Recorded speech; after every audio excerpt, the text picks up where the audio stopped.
Mga idol, palit tayo ng parts ngayon. Outdoor board ng Panasonic. Ito yung papalit natin bago.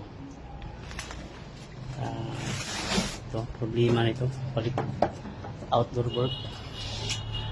Tapos muna natin. Ano kasi ito, ang kaso nito ayaw gumana yung outdoor unit. Yung indoor gumagana. Palitan natin yung board. Baklasin muna natin.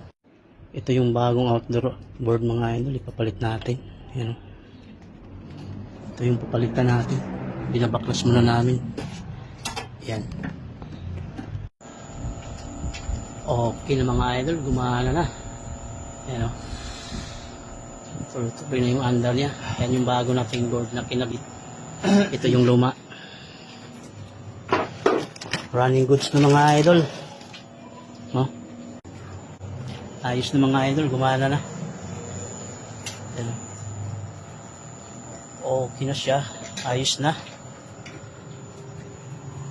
Thumbs up. May customer na naman na malalamigan ngayong araw na ito mga idol.